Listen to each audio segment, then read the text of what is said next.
Today I am called upon to honor a man whose name will be joined in the history of our movement with those of Bertrand Russell, Robert Ingersoll, Thomas Paine, David Hume.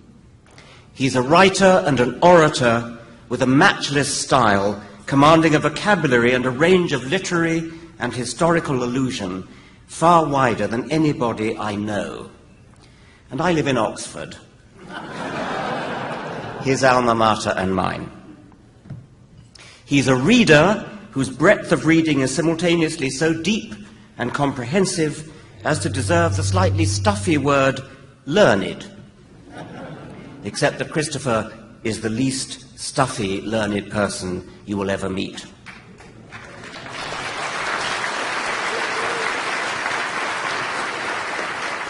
He is a debater who will kick the stuffing out of a hapless victim, yet he does it with a grace that disarms his opponent while simultaneously eviscerating him. He's emphatically not of the all-too-common school that thinks the winner of a debate is he who shouts loudest. His opponents may shout and shriek, indeed they do, but Hitch doesn't need to shout. His words, his polymathic store of facts and allusions, his commanding generalship of the field of discourse, the fork lightning of his wit. I tried to sum it up in my review of God is Not Great in the Times of London. There is much fluttering in the dovecots of the deluded, and Christopher Hitchens is one of those responsible. Another is the philosopher A.C. Grayling. I shared a platform with both. We were to debate against a trio of, as it turned out, rather half-hearted religious apologists. Of course, I don't believe in a God with a long white beard, but I hadn't met Hitchens before, but I got an idea of what to expect when Grayling emailed me to discuss tactics. After proposing a couple of lines of attack for himself and me, he concluded, "And Hitch will spray AK-47 ammo at the enemy," in characteristic style.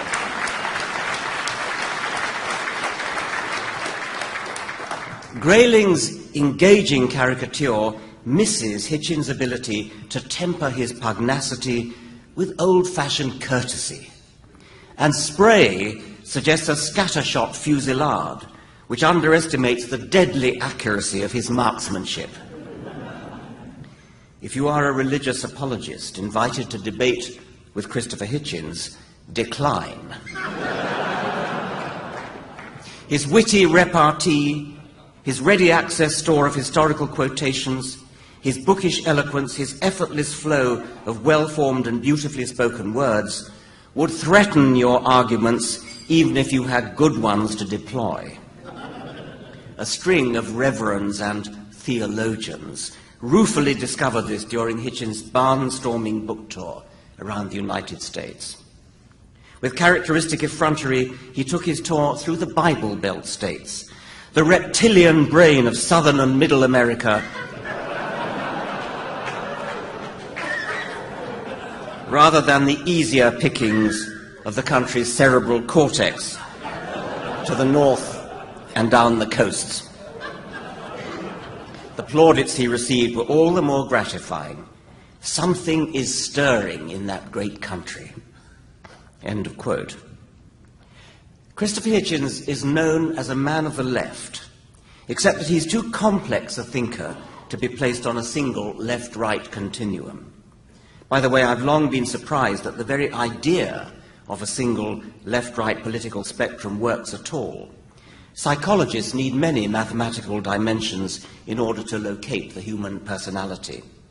And why should political opinion be any different?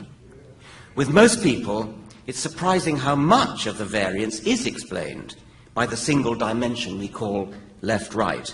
If you know somebody's opinion on, say, the death penalty, you can usually guess their opinion on taxation or public health. But Christopher is a one-off. He is unclassifiable. He might be described as a contrarian, except that he has specifically and correctly disavowed the title. He's uniquely placed in his own multidimensional space. You don't know what he will say about anything until you hear him say it. And when he does, he will say it so well and back it up so fully that if you want to argue against him, you'd better be on your guard. We treasure his bon mots, and I'll just quote a few of my favourites. From the penetratingly logical, that which can be asserted without evidence can be dismissed without evidence. To the cuttingly witty, everybody does have a book in them, but in most cases that's where it should stay. To the courageously unconventional, Mother Teresa was not a friend of the poor. She was a friend of poverty. She said that suffering was a gift from God. She spent her life opposing the only known cure for poverty, which is the empowerment of women and the emancipation of them from a livestock version of compulsory reproduction.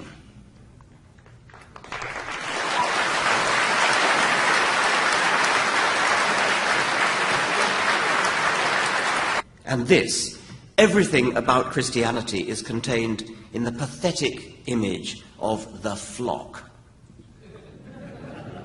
His respect for women and their rights shines forth. Who are your favorite heroines in real life? The women of Afghanistan, Iraq, and Iran, who risk their lives and their beauty to defy the foulness of theocracy. I was asked to honour Christopher Hitchens today. I need hardly say that he does me the far greater honour by accepting this award in my name. Ladies and gentlemen, comrades, I give you Christopher Hitchens.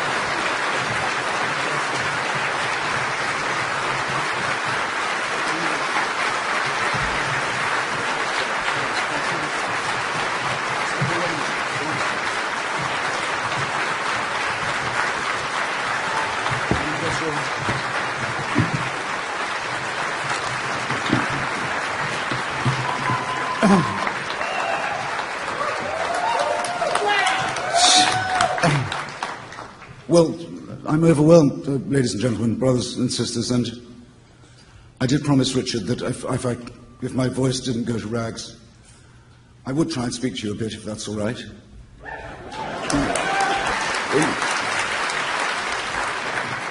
In acknowledgement, but I do so acutely aware that I'm the one standing between you and the Saturday night fever, and the bars and the entertainments and so forth. And also we have a Q&A, we hope. So I'll be terse. As far as it lies within my power, I once got involved, through no fault of my own, in a presidential impeachment in Washington. Well, you may remember we had to learn a lot about a woman called Jennifer Flowers. Do you recall? Name spelled with a G. Bertrand Worcester, P.G. Woodhouse's great hero, said, always beware of women who spell gladies with a W or anything like that. Anyway, heedless of this, the president plunged on. In the course of this, I had to discover about her that she'd once entered a Marilyn Monroe lookalike contest and had come fourth. You may picture, therefore, comrades, my emotions at receiving not just the Richard Dawkins Prize, but the Richard Dawkins Prize from his own hands.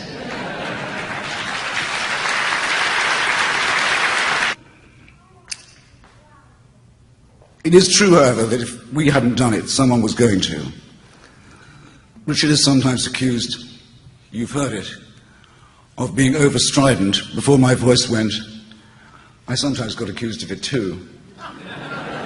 It's a bit more reasonable in my case. I'm a sort of street-fighting polemicist from way back. I ask for it and I get it and I can dish it out.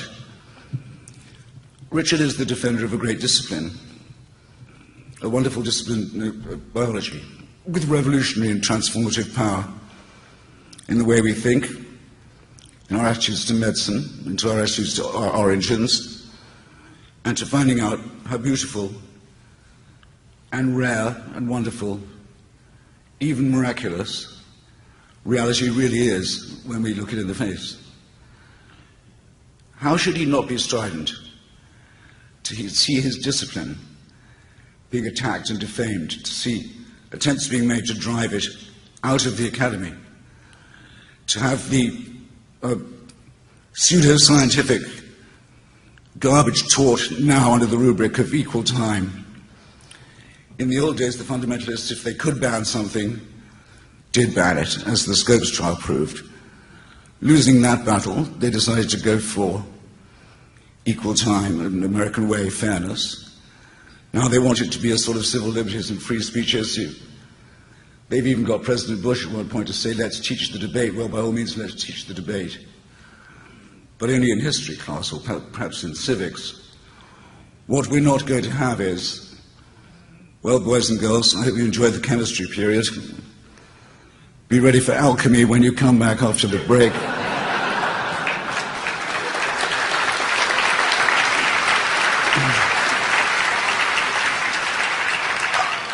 Up with this we will not put.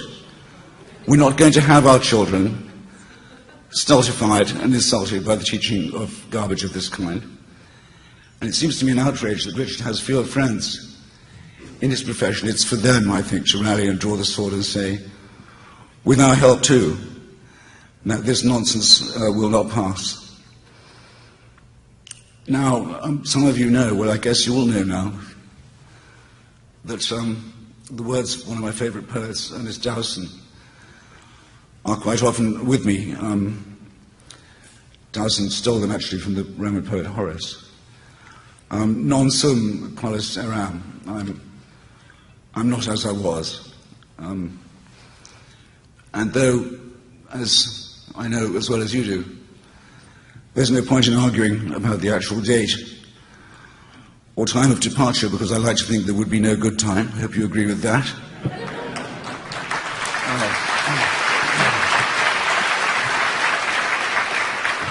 There would always be something that I urgently felt I ought to do or say, and one mustn't repine or give in to self-pity about that. But at this present moment, I have to say, I feel very envious of someone who's young and active and starting out in this argument.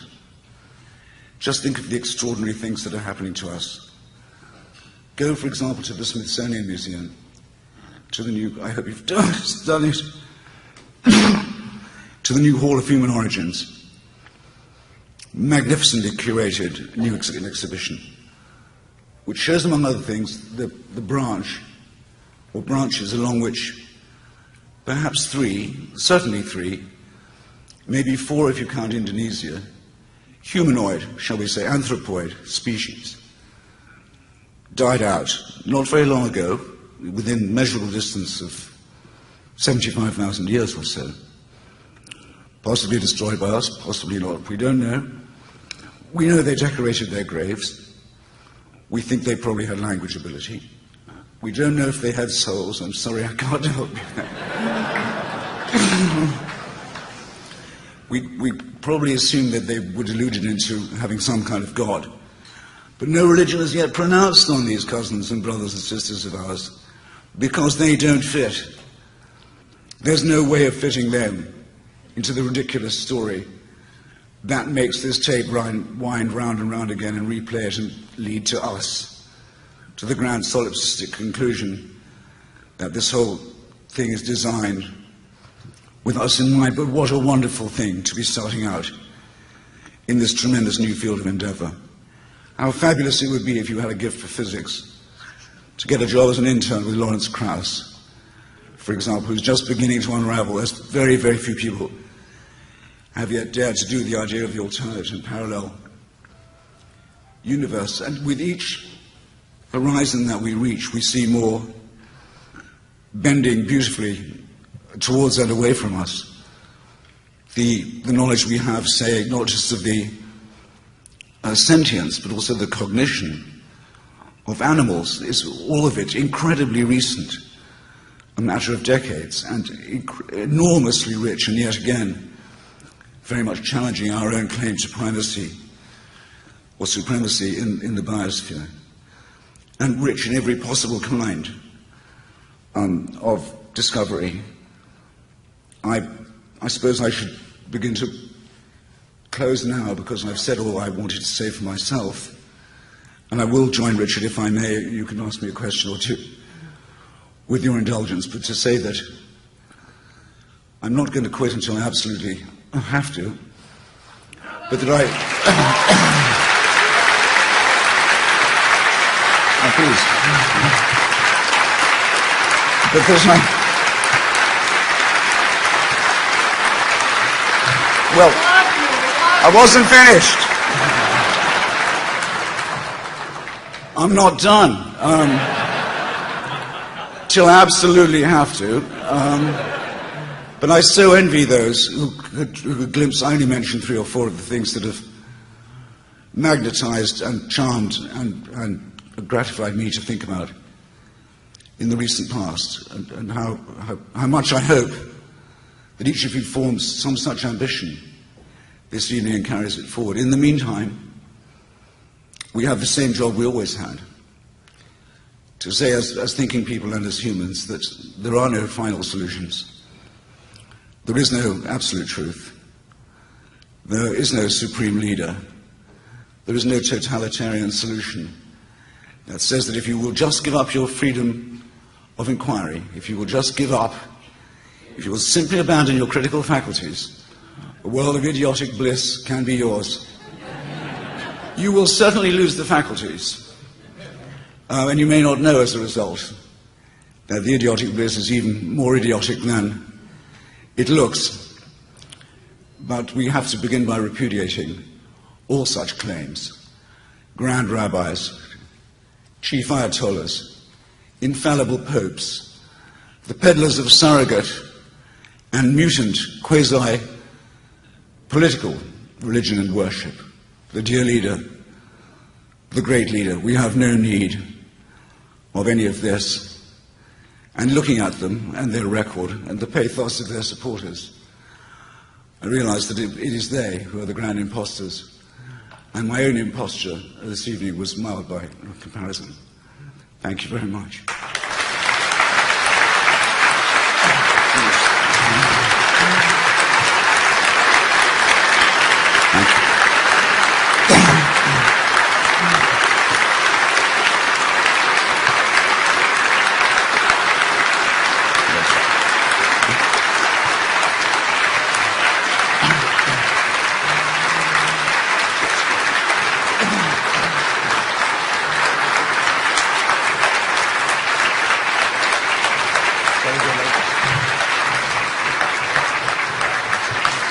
I'm sorry to defeat it.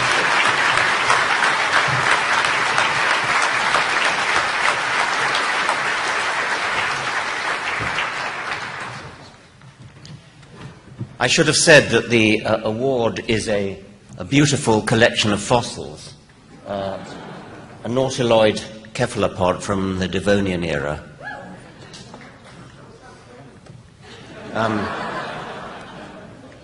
So I guess we're to take questions. So questions to either Christopher or me. And shall you sit down? Shall I bring the microphone round? As long as I've got a microphone. Yeah, okay. You could sit together. Or I could stand. No, all right. Yeah. Good. Cat got your tongue. I have no question. I just wish to thank you, sir, for making my life for 35 years a rational life. Thank you very much.